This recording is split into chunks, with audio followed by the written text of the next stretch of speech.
Imagine being at the center of one of the most infamous cases in American history. A story so shocking it left the world divided. And honestly, it left a 10-year-old me very confused on why some people erupted in celebration and why some people fell silent. Welcome to That's My Opinion, where we explore the stories that matter, whether they're trending or timeless, with fresh perspectives and honest conversations. And today we're diving into the O.J. Simpson trial, and not just the media frenzy, but deeper conversations about race, justice, and why this trial became a cultural flashpoint in America. My name is Bacon Bears, and if you like what you see today, don't forget to like and subscribe, and let's get started. It's 1979, and Orenthal James Simpson, also known as the Juice, is living a life most of us can only dream of. By this time, though, OJ was no longer just a sports star. He had become a well-known public figure, beloved by many. He was seen as a symbol of success, crossing racial lines and earning admiration from both Black and white communities. However, his decision to distance himself from race-related issues, particularly amidst growing tensions around racial inequality and police brutality, really began to shape his public persona in complicated ways. As Simpson thrived in the spotlight, more people began speaking out against systemic police brutality and the injustices faced by Black Americans, highlighting the stark contrast between his privileged life and the struggles of many others. And OJ somehow managed to bridge the gap between the white and the Black community in few ways that others could at the time. His interracial relationship with Nicole Brown only added to his image as someone who could transcend racial boundaries in an era when such relationships were still controversial. However, some in the Black community believed that OJ should have used his fame and influence to advocate for his community and speak out against systemic issues. And this raises an important question. Should figures like OJ, who have the privilege of living above the struggles faced by many in his community, take on the role of an advocate, or is it only their responsibility to their career and personal life? But OJ continued to stay silent on racial issues. In 1985, he married Nicole Brown, and they had a beautifully lavish wedding, and on the surface, they appeared to be the perfect couple. Nicole Brown Simpson was stunningly beautiful, full of energy, and always on the go. She was fun to be around, and she was loved by many. She was seen as a warm, caring woman who complemented OJ's public image. OJ and Nicole seemed to have it all. Everyone loved the Juice. He had celebrity friends, business connections, and even friends in the LAPD. But at the time, the LAPD had a reputation for being racially insensitive, to say the least, unless you were someone like OJ. The LAPD at the time was focused on fighting gangs and the drug trade, often using SWAT teams to raid homes where they suspected criminal activity. And these raids left families, many of whom were struggling with even less. And for many in the Black community, this was just another painful example of how the police who were supposed to protect them were instead causing harm. The LAPD had almost unlimited power, using whatever force that they believed was necessary, which only deepened the mistrust between the police and the communities that they were supposed to serve. And while people in underprivileged communities were getting accused of things they didn't do, OJ was getting away with anything and everything, never suffering a consequence because nobody wanted to check the juice. From cheating at golf to cheating on his wife, OJ got what OJ wanted and lived in an environment that nurtured that behavior. For example, police were dispatched to the Simpson home because OJ was assaulting Nicole 8 or more times, and nothing ever came of it. However, January 1st in 1989, police were dispatched to a home because the dispatcher could hear a woman screaming and actively being assaulted. And again, this phone call was coming from Nicole Brown Simpson. And when the police arrived, she ran to them half-dressed, beaten and bruised, and scared for her life, telling them that OJ was going to kill her. And when OJ came out to confront the police, all he said was, "I don't want her in my bed anymore." Like they would just pick her up and take her.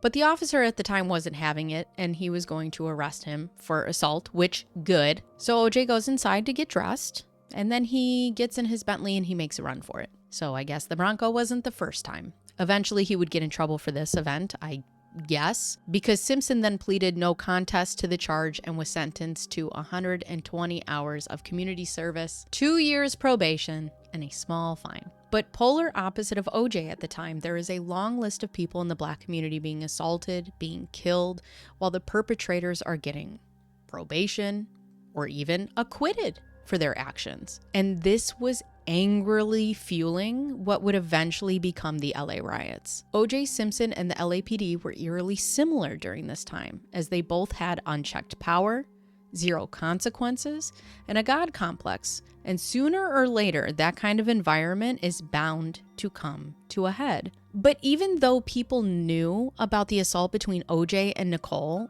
and he was arrested, everyone still supported him, still allowed him to speak his side, allowing him to change the narrative. And in 1992, Nicole Brown Simpson had had enough, and she filed for divorce. And she started to slowly become herself again, having fun, pursuing her passions.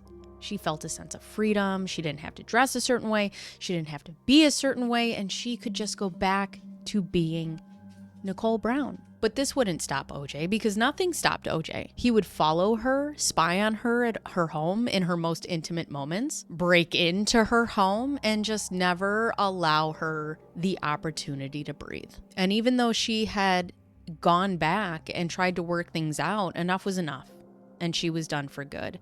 And up until this point, no one had ever really told OJ no. And on June 13th of 1994, at 4:25 a.m. in Brentwood, California, a heinous crime scene was being taped off. Investigators start to assess the scene. They find blood, a glove, 2 children asleep in their beds, and 2 victims who had been brutally slain: Nicole Brown Simpson and her friend, a man named Ron Goldman. The police have to notify the next of kin, and that just so happens to be OJ. So the police take a drive to his home, where they tried to ring the doorbell and notify him of what happened.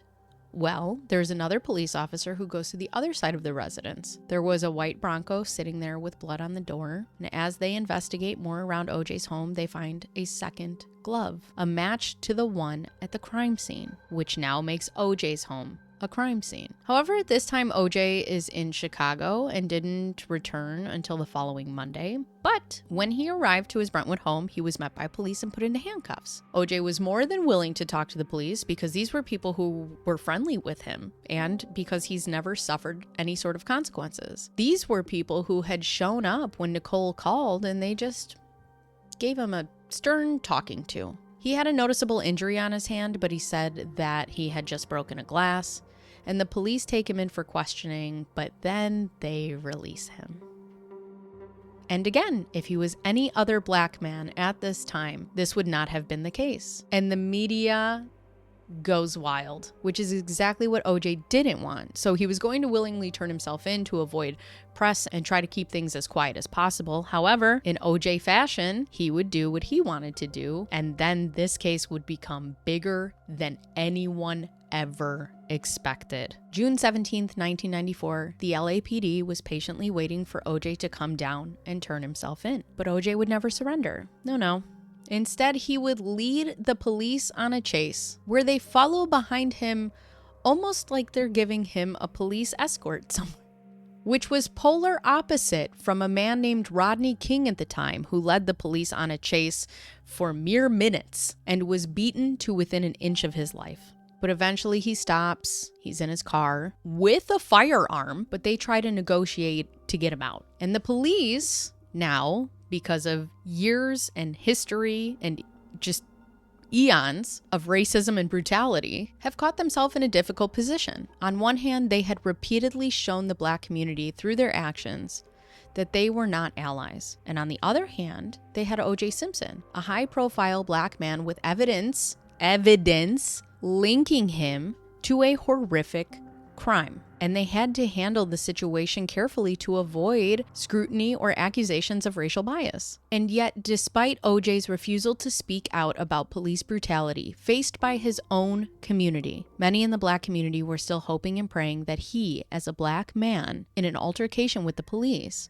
would be treated fairly and not become another victim of injustice. And then there's the SWAT team, The same group of people who had been all over the news for raiding the homes of innocent black families, destroying their belongings, and leaving chaos in their wake. Yet with OJ, they were taking their time, handling the scene with care and caution. And the worst part for me is it was reported that after being arrested, he looked at the people cheering for him and supporting him while he was sitting in the back of a squad car. And he says, and I quote, "What are all these horrific slurs doing in Brentwood, his neighborhood? Because they weren't supposed to be there." But OJ was able to secure Johnnie Cochran, who was an icon in the black community, because he was an active champion for the marginalized communities and wanted to take on the police and the injustices in his community. But now they have to select a jury pool, which has to be hard, right? You have fame, you have a media storm, you have a race war happening, you had white prosecutors against a black man who had a powerful black icon for a lawyer. Was it possible to find a fair jury? Honestly, I find myself asking this question in every single video. But they wanted to sequester a jury for 6 months, which is to isolate the jury from the public. But in the end, they found 12 jurors, 8 of them being black women. And at this point, the juice was feeling good about the path this was taking. OJ went to trial, the whole world watched, and at the last minute, the prosecution brings in a new lawyer, a black lawyer, a man named Christopher Darden. And this was a big deal. Johnnie Cochran's case was that this was a setup. They were framing OJ. They were treating him like so many have been treated in the black community. And this became tangible to a diverse jury, something they have seen, something they have felt, have witnessed. Honestly, genius. But Darden made a misstep. They wanted to bring in one of the police officers who had a racist past, to which Darden implied that the black jurors wouldn't be able to handle it and be blinded by their own rage in a way. And the black community was very upset, and rightfully so, because this was just another way of being told at this moment that they were less than their white counterparts. It's fascinating to consider how Johnnie Cochran, as a skilled defense attorney, framed Christopher Darden during the trial.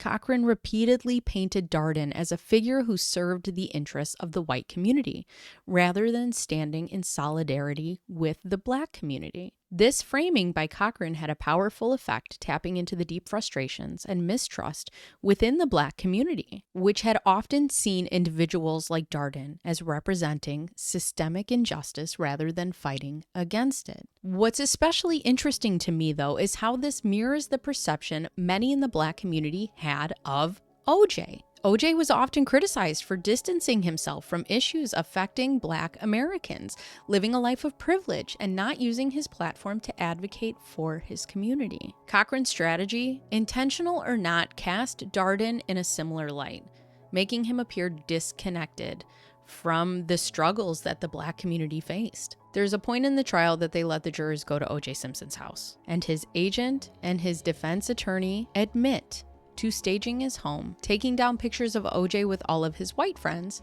and putting up pictures of OJ with some of his black friends. They had put up famous African American art in his house so that he could better relate to the black community. And the prosecutors presented every piece of evidence they possibly could: pictures, phone calls, police reports, DNA, and so on and so on. And the media spread it everywhere. And now we have the black community watching to see if the justice system is going to work against them once again. And we have evidence against OJ, who's being accused of killing a white woman. This televised case transformed O.J. Simpson into an unexpected symbol for the black community. And despite his previous detachment from racial issues, the trial and its racial undertones created a narrative where O.J. became a symbol of a larger struggle against systemic racism, especially concerning the LAPD. And this resonated deeply. Many in the black community saw his trial as a chance to highlight and challenge the broader injustices that they faced. And there became a message of, if OJ can't get a fair trial, then no one in the Black community can. However, the verdict came back and OJ was not guilty. And as the white community sat in silence, the Black community erupted into celebration. And as people left the courtroom, they could hear cheering and people yelling that this was payback for Rodney King, because OJ's trial was considered a win for the Black community. But as I watched the videos of the Black community rejoice, I couldn't help but think, yes, OJ is a Black man who won, right? Against the LAPD. But in my eyes, this wasn't a win, because OJ wasn't just a regular man in the Black community. He had money, he had fame, and he was loved by the white community. And he had been afforded time and time again privileges that those in his community have not. But as OJ had received preferential treatment for most of his life, when he came home, that was not the case. And it was the people that he had so closely surrounded himself that ended up turning against him.